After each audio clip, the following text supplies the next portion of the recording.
Lionel Messi answers an age-old question. Naby Keita's injury sees him hospitalized, Cristiano Ronaldo may miss out on the next Portugal squad, and who is the best free kick taker in the world? That and more coming up in the next few minutes, as I'm your host Matt Froelich, you are the Onefootballers, and this is the Daily News. Could Lionel Messi do it in the Premier League? What about on a cold Tuesday night at Stoke? These are the kind of questions that have been aimed at the Argentinian magician every time someone has brought up the fact that Cristiano Ronaldo has done it in 2, maybe soon 3 leagues. Well, last night Messi answered the question once and for all. No, he doesn't need to prove himself in the Premier League, because when it comes to playing against England's finest clubs, he absolutely destroys them. Last night's performance at Wembley, during which he scored 2 goals, took his tally against English teams to an incredible 22 goals and 6 assists in 28 games. Now, I understand he's got a fantastic team around him. However, when the pitch is in the state that it was last night at Wembley, it's no surprise to see pundits, fans and other players alike all stating how unbelievable a player Messi is, and how last night he effectively put the nail in the coffin on the question of whether or not he could do it in the Premier League. This, however, doesn't mean that myself and many other fans alike would love to see him in the Premier League. But even with the crazy money thrown around by Manchester City, Manchester United, Chelsea and a few others, I don't see it likely to happen within this lifetime. So from one English team losing valiantly last night to another whose display didn't really go along with the form guide. After a blistering start to the season, Liverpool will probably be disappointed with their 1-0 loss to Napoli last night. However, something of slightly more concern will be Naby Keita's injury that he picked up early on in the game.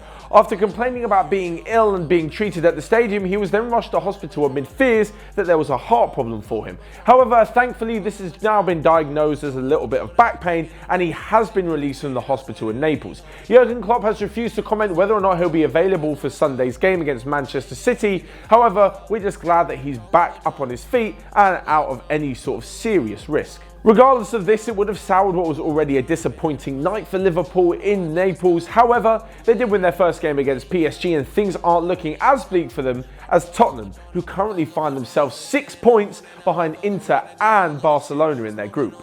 Still, could be worse, and you could be Jose Mourinho's Manchester United. Even though they're on 1 point, things looking incredibly slim for their chance of progression. But away from club football, and for some reason looking slightly more forward to the international break, the time of the year that everybody hates. However, with this new UEFA Nations League, things don't look so bad. But for Portugal, there could be a shock omission from the squad. According to reports close to the player, Cristiano Ronaldo has phoned the Portuguese FA and told them that he does not wish to be considered for selection for the upcoming fixtures against Poland and Scotland. This is because he wants more time to adapt to his life in Turin, where after a slow start he's picked up his form in recent games for Juventus in the league, but of course did miss out on the Champions League victory over Young Boys due to his red card against Valencia. This means that the Portugal captain and talisman will be missing from the squad. However, with the opponents that I've mentioned, Poland and Scotland, it looks like the current holders of the European Championships will have enough to see them continue down the road to qualifying for the finals again. So as we spoke about Messi before, he of course has a strong argument to be claiming to be the best player in the world. But is he the best free kick taker in the world?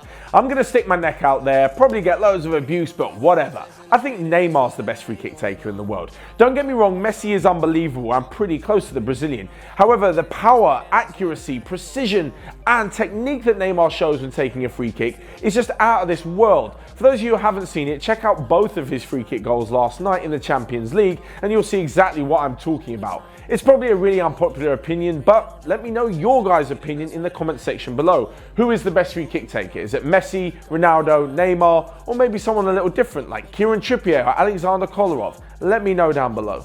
Oh, and a quick follow-up to the hilarious news yesterday of Steve Bruce being hit by a cabbage. Well, things didn't get much better for him, as he was actually fired from Aston Villa last night with his team in mid-table.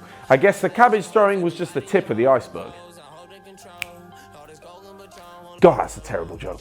And whilst you're letting that awful joke settle in, why don't you click right here to check out all of the other videos that we've got going on Onefootball.